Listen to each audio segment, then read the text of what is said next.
Ndivyo maandiko yanavyotuagiza Wakristo wote? Na kama haipo katika maandiko, je, imetoka wapi? Biblia katika kitabu cha Mithali sura ile ya 30 na mstari wa 6 inasema, mstari wa 6 inasema, usiongeze neno katika maneno yake, asije akakulaumu ukaonekana muongo. Kwa Biblia inasema tusiongeze neno katika maneno yake ili asije akatulaumu na tukaonekana ni waongo. Kwa hiyo kama tutaongeza maneno katika maneno yake Mungu, basi Biblia inasema tutaonekana tu waongo. Kwa ndio maana tunataka kutazama kuhusiana na Kwaresima kwamba je, Wakristo wote tumeamuliwa kuiadhimisha na Kwaresima? Kwa maana kwamba wanadai kuwa Kwaresima ni kipindi cha toba, kufunga, kusali, kutafakari na kutenda matendo ya huruma. Kwa kwamba wanadai kuwa Kwaresima ni kipindi cha toba, cha kufunga, cha kusali, cha kutafakari na kutenda matendo ya huruma. Kama ndivyo ilivyo katika Kwaresima, hebu tujaribu kuangalia kwamba katika jambo moja ambalo limeibeba Kwaresima. Jambo la kwanza tunaona kuhusiana na toba. Je, Biblia inasemaje kuhusiana na toba? Katika Biblia tunaona kwamba kutubu tumeamuliwa kufanya kila tunapogundua kuwa tumekosea. Pale tu tunapogundua kuwa tumekosea ndipo tunaamuliwa kutubu. Kwa hiyo haijalishi, hakuna muda maalum wala mwezi maalum wala wakati maalum ambao tumeamuliwa kutubu, isipokuwa tu ni pale tunapogundua kuwa tumekosea. Ukiangalia katika kitabu cha Matendo sura ya 2 na mstari wa 37 hadi wa 38, kitabu cha Matendo sura ya 2 na mstari ule wa 37 mpaka 38 inasema, imeandikwa 38 inasema, 37 wanasema, waliposikia haya wakachoma mioyo yao, wakamwambia Petro na mitume wengine, tutendeje ndugu zetu? Petro akawaambia, tubuni mkabatizwe kila mmoja kwa jina la Yesu Kristo mpate ondoleo la dhambi zenu, nanyi mtapokea kipawa cha Roho Mtakatifu. Kwa hiyo ndugu hawa, wakati Petro amewahubiri, amewaeleza habari za Yesu Kristo, habari za matendo yao, walipogundua kuwa walikosea, wanakwenda tofauti, wakamuuliza Petro na mitume wengine, wanasema tutendeje ndugu zetu? Jibu waliojibiwa ni moja tu, kwamba tubuni. Kwa walipogundua makosa yao ndipo walipotubu, wala hawakuambiwa kwamba kuna wakati maalum wa maazimisho au wa sikukuu au wa Kwaresima. Hapana, isipokuwa walichoambiwa ni kwamba watubu. Hawakujalisha ni mwezi gani au ni wakati maalum. Kwa toba haitegemei wakati maalum, haitegemei muda maalum, haitegemei mwezi maalum. Toba inatakiwa ifanyike tu pale mtu anapogundua kuwa amekosea. Kwa kama toba inaweza kutendeka namna hiyo, basi tunaweza tukasemaje kuhusiana na Kwaresima? Kwamba Kwaresima ni kipindi cha toba, ni kipindi cha kufunga, ni kipindi cha kusali, ni kipindi cha kutafakari, ni kipindi cha kutenda matendo ya huruma. Kwa hiyo kama Kwaresima ni kwa ajili ya mambo hayo, tunaona jambo la kwanza la toba kwamba wenzetu walipohubiriwa, walipoisikia Injili, waliposikia habari za matendo yao, waligundua wamekosea.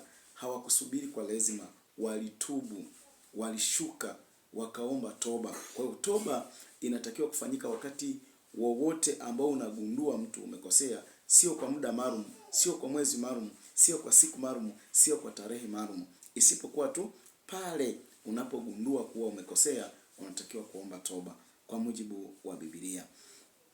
Tunaona pia kwamba katika Matendo sura ya 3 na mstari wa 17 mpaka 19 unasema, basi sasa ndugu, unasema kwamba basi, sura ya 3 na mstari wa 17 kitabu cha Matendo inasema, basi sasa ndugu, najua ya kuwa mliyatenda haya kwa kuto kujua kwenu, kama na wakuu wenu walivyotenda.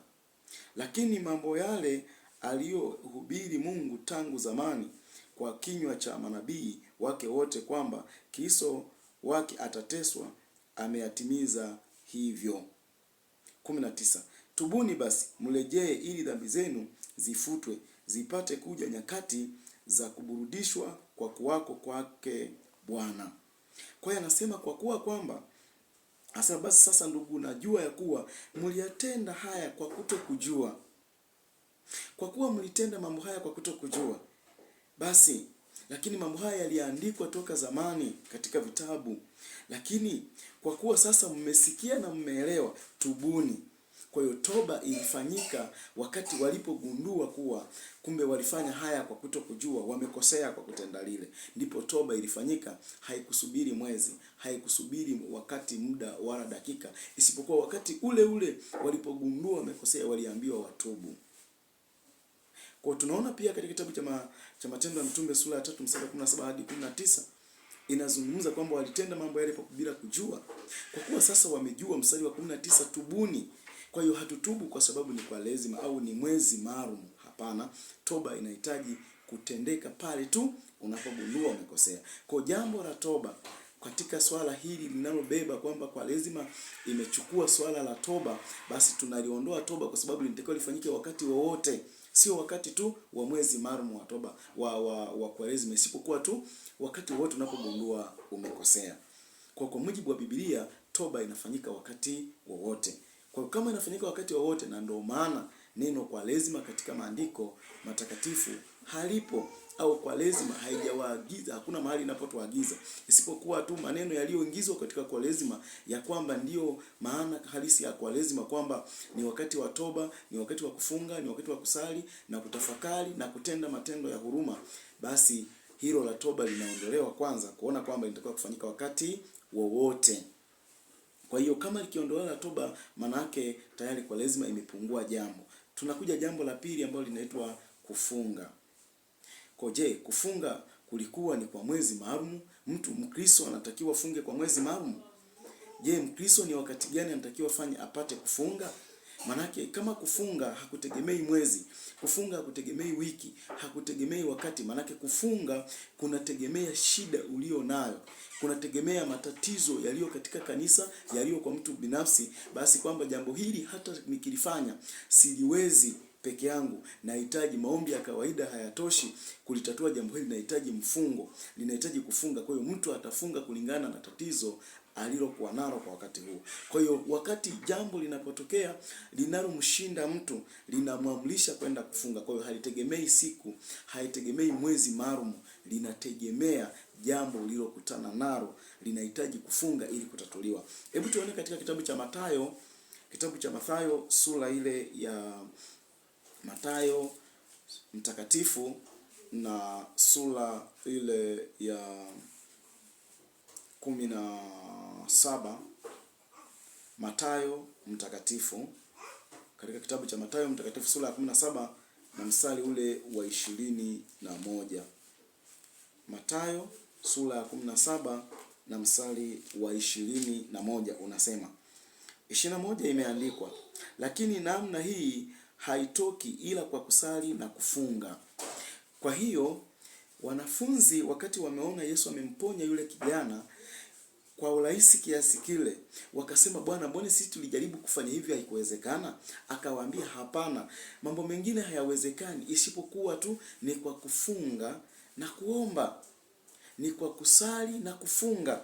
Kwa mtu anaposali na kufunga, maana yake mambo mengine yasiyowezekana kibinadamu, yale ambayo tunaona yametushinda, yanaweza kutatuliwa kulingana na mfungo. Maana yake hawa wanafunzi wanamuuliza Yesu kwamba, Bwana, mbone sisi tulifanya jambo hili halikuwezekana, lilishindikana? Akasema mambo mengine hayawezekani isipokuwa tu ni kwa kufunga, kwa kusali na kufunga.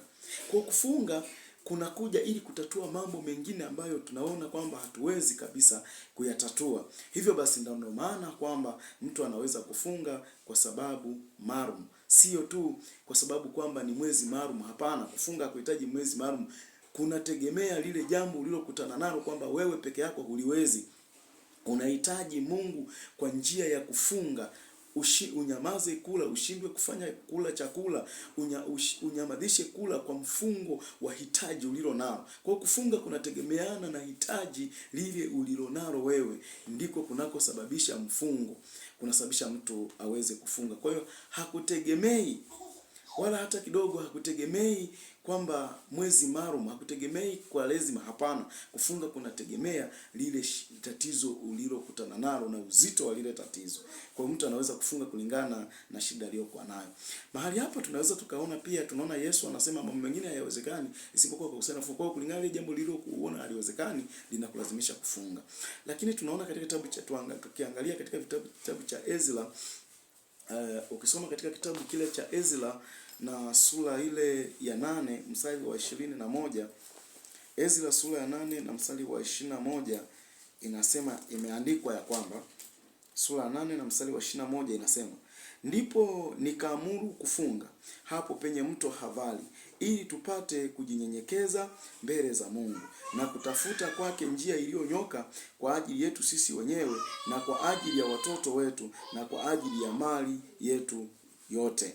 Kwa hiyo anasema ndipo nikaamuru watu kufunga hapo kwenye mto Havari ili tupate kujinyenyekeza. Kwa hiyo swala la kufunga, kutafuta unyenyekevu, halitegemei mwezi, halitegemei wakati. Unyenyekevu tunautafuta wakati wowote. Anasema tunafunga na kunyenyekea ili kutafuta unyenyekevu, ili kutafuta na kwa ajili ya watoto wetu, kwa ajili yetu sisi wenyewe na kwa ajili ya mali zetu. Kwa hiyo tunafunga kwa ajili ya mambo hayo. Lakini hayo mambo hayategemei mwezi maalum, maana wakati wowote mtu anaweza kufunga. Kwa hiyo kwa ajili ya jambo hilo tunaona kwamba lakini pia unaweza kusoma kitabu cha Esther sura ya 4 na mstari wa 3, utaona namna ambavyo Esther aliwaamuru watu wafunge kwa ajili ya shida iliyowapata Wayahudi, kwamba Mordekai aliamuru kwamba wauawe. Kwa hiyo kwa sababu waliamuliwa kuuawa, basi wao walikwenda kufunga, wakafanya maombi ili Esther aende kwa mfalme, asije aende kwa sababu hakuitwa, kwa sababu aende kinyume cha utaratibu, kwa njia ya maombi apate kibali mbele ya mfalme.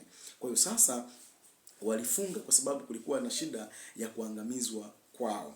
Kwa hiyo sasa kama ni namna hiyo, nadhani sasa tunaweza kugundua kwamba kufunga hakutegemei mwezi maalum, hakutegemei kwa lazima. Kufunga kunahitaji muda wowote ule ambao umepata kulingana na shida ulionayo. Kwa swala la kufunga haitegemei mwezi, tarehe wala muda maalum, isipokuwa wakati wote tunapokutana na jambo ambalo kumbe kama ni wakati wowote, basi hili jambo tunaweza tukaliondoa katika kwa lazima. Kwa tunalipunguza kwamba linaondoka, kwamba kufunga kunahitajika kufanya wakati wowote, sio kwa mwezi maalum. Hakuna mwezi tulioamriwa kufunga. Hakuna mwezi maalum ambao tumeamriwa kufanya kwamba kunaitwa kwa lazima katika maandiko. Hapana, isipokuwa kufunga tumeamriwa kufanya muda wowote tunapokutana kulingana na shida tuliyokuwa nayo. Kama Yesu alivyosema katika Mathayo sura ya 17 na mstari wa 21, asema mambo mengine hayawezekani isipokuwa kwa kufunga na kusali. Kwa tunapokutana na mambo ambayo hayawezekani yanahitaji kufunga, basi ndipo tutaingia kufunga, lakini sio kwa mwezi maalum. Nadhani hilo tunaliondoa. Kwa kama tumeliondoa hilo kwa lazima, imebaki na mambo kadhaa ambayo tunaangalie pia. Kuna neno kusali. Inasema kwamba kwa lazima ni kipindi cha toba, kipindi cha kufunga, kusali na kutafakari na kutenda matendo ya huruma. Kwa kwamba sasa tuliangalie kusali. Je, kusali kunategemea mwezi maalum? Kusali kunategemea wakati maalum? Hebu tuone katika maandiko matakatifu. Tuone kwamba kusali hakutegemei muda maalum. Katika kusali hatuhitaji muda maalum katika kusali, isipokuwa wakati wote tunatakiwa tusali. Hebu tuangalie katika Matendo sura ya 1 na mstari wa 14. Kitabu cha Matendo sura ya 1 na mstari wa 14 umeandikwa ya kwamba, mstari wa 14 unasema hawa wote walikuwa. Kwa hiyo ukianzia mstari wa 13 unasema hata walipoingia wakapanda orofani, walipokuwa wakikaa Petro, Yohana, Yakobo na Andrea, Filipo, Tomaso, Bartholomayo, Matayo, Yakobo na Alfayo na Simoni wa Zalote na Yuda na Yakobo. Hawa wote walikuwa wakidumu kwa moyo mmoja katika kusali, pamoja nao wanawake na Mariamu mama yake Yesu na ndugu zake. Kwa hiyo hawa walidumu katika kusali. Katika orofa kule juu, watu hawa walikutana wakidumu katika kusali. Kwa hiyo walikuwa wanadumu katika kusali wakati wote. Biblia katika mstari wa 14, Matendo sura ya 1 na mstari wa 14 nasema hawa wote walikuwa wakidumu kwa moyo mmoja katika kusali. Kwa hiyo walikuwa wakidumu, kwa hiyo walidumu, maanake ilikuwa ni kawaida yao kufanya hivyo, kusali kila muda na kila wakati uliokuwa umekusudiwa kufanya kitendo hicho. Kwa hiyo walikuwa wakidumu. Kwa hiyo tunahitaji, Wakristo tunaamuliwa kudumu kusali, kudumu katika kusali. Kwa ndicho tunatakiwa kufanya kama mitume waliofanya, waliotuanzishia, waliotuletea Injili kwa kuhubiri, kwa kufunuliwa na Roho Mtakatifu. Maana Yesu alipokuwa anaondoka pale aliwaambia ya kwamba maana yake nitawaagizia Roho Mtakatifu atakayewafundisha yote. Kwa yale waliofundishwa mitume ndio waliotufundisha sisi. Kwa hiyo hatuoni kama walikuwa na mwezi maalum. Biblia inasema walikuwa wakidumu. Ukisoma katika kitabu pia cha Matendo hiyo sura ya 2 na mstari wa 42 inasema hivi. Sura ya 2 na mstari wa 42 inasema ya kwamba wakawa wakidumu katika fundisho la mitume na katika ushirika na katika kumega mkate na katika kusali. Kwa hiyo hawa walikuwa na tabia hiyo, tunaona walikuwa wanadumu, hawakuwa na muda maalum. Kwa hiyo walikuwa wanadumu katika kusali na kumega mkate na katika kutenda matendo hayo yote walikuwa wakidumu. Kwa hiyo walikuwa wanafanya hivyo mara kwa mara. Kila wakati ulipokuwa wamepanga kufanya walikuwa wakifanya. Kwa hiyo maanake hawakuwa na muda maalum wa kusali, hawakuwa na mwezi maalum, hapana, ila walikuwa wanadumu katika hayo. Kwa waanzilishi waliotupa neno, waliotufundisha maneno haya, wao walidumu katika kusali wakati wowote. Hawakutegemea muda maalum kama mwezi, kwamba mwezi huu basi ndio mwezi wa kusali, ndio mwezi wa kudumu katika mambo fulani, kufunga, ndio mwezi wa toba. Hapana, isipokuwa wao walidumu katika kusali muda wote. Kwa waanzilishi wetu mitume walifanya hivyo kila wakati uliohitajika. Kwa sasa tunaona sasa kwamba kumbe jambo hilo, lakini ukisoma Wafilipi pia sura ya 4 na mstari ule wa 6 unatuambiaje? Wafilipi sura ya 4 na mstari ule wa 6 unasema hivi. Sura 4 mstari wa 6 umeandikwa. Sura 4 na Wafilipi sura 4 mstari wa 6 unaandikwa ya kwamba msijisumbue kwa neno lolote, bali katika kila neno ni kwa kusali na kuomba pamoja na kushukuru haja zenu na zijulikane na Mungu. Kwa hiyo haja zetu zinatakiwa kujulikana na Mungu. Tusijisumbue kwa neno lolote, isipokuwa kwa kila neno ni kwa kusali na kuomba. Kwa hiyo sisi hatutaki kujisumbua kwa maana kama hatuwezi kujisumbua kwa neno lolote, maana hiyo ni kwamba kila wakati sisi tunatakiwa ni kusali na kuomba. Hatuna muda maalum ambao tumeamuliwa. Kwa wakati wote tunatakiwa kufanya, na ndio maana kwa lazima haipo katika maandiko matakatifu. Okay, tuone sasa, tunaona kwamba la kusali linaondoka. Maana inasema kwamba kwa lazima ni kipindi cha toba, kufunga, kusali, kutafakari na kutenda matendo ya huruma. Kwa utendo la kusali katika kwa lazima limeonekana linatakiwa kufanyika wakati wote, halina kipindi maalum. Kwa maana hiyo linaondolewa kwenye kwa lazima. Kwa hiyo maana yake kwamba hatuna muda maalum wa mwezi wa kwa lazima, maalum wa mfungo, isipokuwa muda wote tunatakiwa kufanya vitendo hivyo. Kwa kama tunatakiwa kufanya muda wote, na ndio maana hatuwezi, tunaona kwamba kwenye maandiko hayapo. Na tumesoma katika Mithali sura ya 30 mstari wa 6 anasema hatutakiwi kuongeza lolote katika maandiko yake Mungu, ili asije katulaumu na tukaonekana ni waongo. Kwa kama tukiongeza jambo lote ambalo hatujaagizwa katika maandiko, tutaonekana waongo. Kwa sababu kawaida ya Biblia ni kwamba katika Biblia kuna mambo tumekatazwa kuyafanya na kuna mambo tunatakiwa kuyafanya. Yale tuliyoagizwa tuyafanye tunatakiwa kuyafanya, na yale tuliyokatazwa tusiyafanye tunatakiwa tusiyafanye. Kwa hiyo ndio maana katika Mithali sura 30 na mstari ule wa 6 Mithali inasema ya kwamba tusiongeze jambo lolote katika maandiko yake matakatifu ya Mungu, ili tusije tukaonekana ni waongo. Kwa kuongeza tunaweza kuonekana ni waongo. Kwa kama tutasema tunatakiwa kufanya kwa lazima kwa mwezi maalum, basi tutaonekana ni waongo. Tuone pia katika jambo la kutafakari.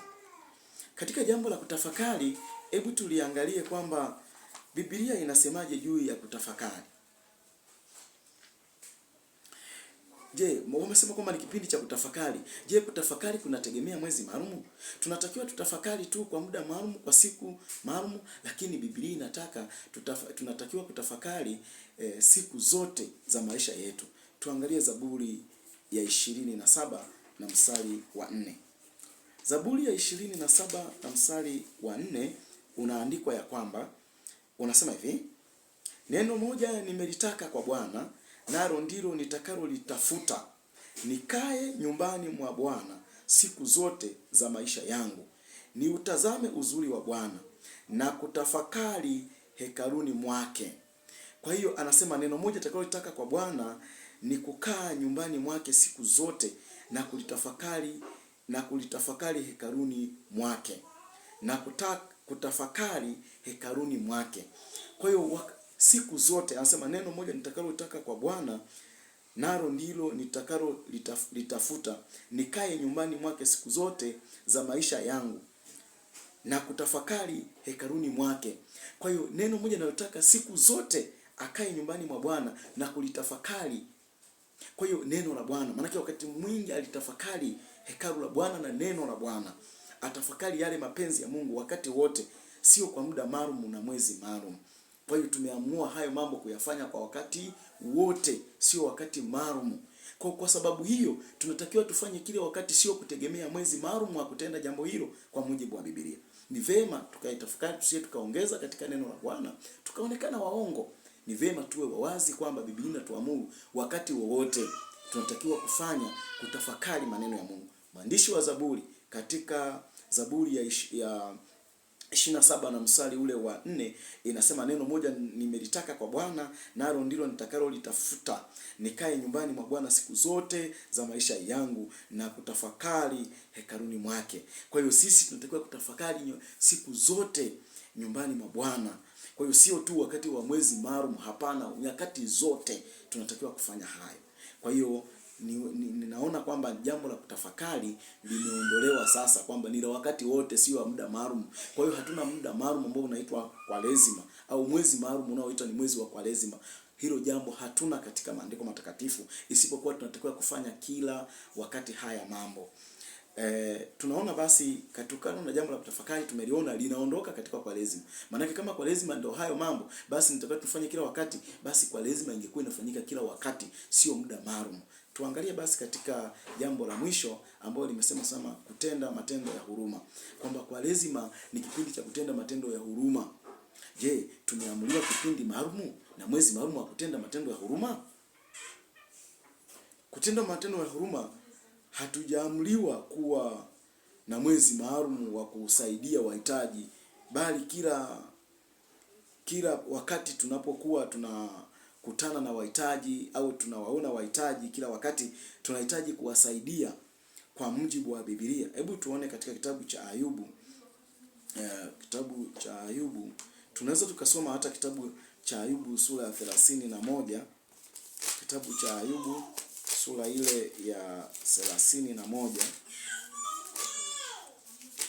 Ayubu sura ya 31 na mstari ule wa 19. Ayubu sura ya 31 mstari wa 19 imeandikwa, ikiwa nimemuona mtu kuangamia kwa kukosa nguo au mahitaji, kukosa mavazi. Anasema ikiwa nimemuona mtu kuangamia. Hebu nianze mstari wa 18. Anasema la, tangu ujana wangu alikuwa pamoja nami kama kwa baba, nami nimekuwa ni kiongozi cha mjane tangu tumboni mwa mamangu. Mstari wa 19, ikiwa nimemuona mtu kuangamia kwa kukosa nguo au mahitaji, kukosa mavazi. Basi ikiwa nimemuona mtu amekosa mavazi, amekosa kitu chochote, ameangamia kwa kukosa mavazi, basi mimi natakiwa, ikiwa nimemuona, basi moyo wangu ni vema nikamsaidia bila kujalisha ni mwezi gani, ni wakati gani. Tuangalie kitabu cha Mithali. Kitabu cha Mithali sura ya 19 na mstari wa 10, sura ile ya 19 na mstari ule wa 17 umeandikwa ya kwamba, sura ya 19 na mstari wa 17 umeandikwa, amhurumiaye maskini humkopesha Bwana, naye atamlipa kwa tendo lake jema. Kwa kumbe kuwahurumia maskini ni tendo jema ambalo linatakiwa kufanyika kila wakati. Hatutendi mema kwa mwezi maalum. Tunatakiwa tutende matendo mema kwa kila mwezi na kila siku na kila wakati. Kwa hili jambo halitegemei mwezi maalum au wakati wa Kwaresima. Hapana, hili linatakiwa lifanyike kila wakati. Kwa hiyo kumbe kama linatakiwa kufanyika kila wakati, basi Kwaresima haifai au mwezi maalum hauhitajiki tena. Basi kwa sababu tunafanya kila wakati, tunahitaji mwezi wa nini? Ikiwa tunahitaji mwezi maalum au Kwaresima wa nini? Ikiwa jambo hili tunafanyika kila wakati. Kwa kumbe amhurumiaye maskini mtu, Biblia inasema kwamba katika mstari wa 7 anasema amhurumiaye maskini humkopesha Bwana, naye atamlipa kwa tendo lake jema. Kwa kitendo cha kumhudumia maskini kila wakati unapokutana naye maskini, mtu mhitaji, unapowasaidia wahitaji kila wakati, maana unamkopesha Bwana. Hilo ni tendo la kumkopesha Bwana, halitegemei mwezi maalum. Linatakiwa litendeke kila wakati. Wala halijalishi ni wakati gani. Ninapokutana na mhitaji, Biblia mahali pengine nasema ni kitabu cha Biblia kinasema kwamba Yesu alisema neno hili, akasema akuombae mpe. Neno fupi sana, akuombae mpe. Kwa hiyo kwa maana kwamba kila wakati ambapo tunawakuta wahitaji tunatakiwa tuwatendee. Haijalishi tutende tu wakati wa Kwaresima. Hapana, unyenyekevu au wakufunga au kutenda tendo la toba linahitaji, jambo hili halihitaji muda maalum. Linahitaji lifanyike kila wakati. Kwa namna hiyo, na ndio maana tunaona kwamba ukisoma katika Mithali sura ya 14, Mithali sura ya 14 na mstari wa 21, mstari wa 21 sura ya 14 umeandikwa, amdhalawaye mwenzake afanya dhambi, bali amhurumiaye maskini ana heri. Kwa sisi tunapomhurumia maskini tuna heri. Kwa ni heri kila jambo tufanye kila siku, sio tusubiri tu mwezi maalum. Hapana, Biblia imetuamuru kufanya kila wakati, na ndio maana tunasema Kwaresima sio ya Wakristo. Wakristo wanatakiwa wafanye kila wakati.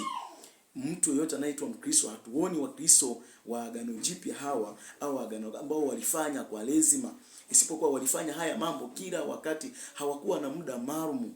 Manake hawakuwa na muda maalum. Kinachopingwa hapa ni muda maalum, kwamba mwezi fulani. Hapana, hilo ndio Biblia inakataa, kwamba kila wakati tunatakiwa kufanya kwa mujibu wa Biblia. Kwa Kwaresima sio agizo linalotuhusu Wakristo. Manake tunatakiwa tufanye kila wakati, sio tutegemee mwezi maalum. Ni vema Kwaresima hiyo ingefanyika kila wakati, basi isiwe kwa mwezi maalum, tungeona inafaa. Lakini hakuna agizo la Kwaresima katika maandiko matakatifu. Kila wakati tunaamriwa tutende matendo haya kila wakati. Kwa hiyo mtu anapofanya kwa muda maalum, tunajaribu kuwa na maswali ya kujiuliza kwamba hili jambo amelipata wapi? Ni kwa maagizo ya nani? Maagizo ya neno ya Biblia inatuagiza tufanye kila wakati. Kwa hiyo mambo haya yaliyosema kwamba Kwaresima ni kipindi cha toba, kufunga, kusali, kutafakari na kutenda matendo ya huruma, basi mambo haya yanaonekana yanatakiwa yafanyike kila wakati. Kwa kumbe hatuna haja na mwezi, hatuna haja na Kwaresima, tuna haja na matendo haya kuyafanya kila wakati. Kwa hiyo tendo hilo halituamrishi sisi kufanya mwezi maalum, linataka tufanye kila wakati. Kwa hiyo Kwaresima kwa mujibu wa Biblia hatujajua imetokana na nini wale wanaoiazimisha. Kwa hiyo sisi hatujaamrishwa kuwa na mwezi maalum, tunatakiwa tufanye kila wakati. Najua kwamba kwa kufanya hivyo tutakuwa tumetimiza maandiko matakatifu ya Mungu. Asanteni sana na Mungu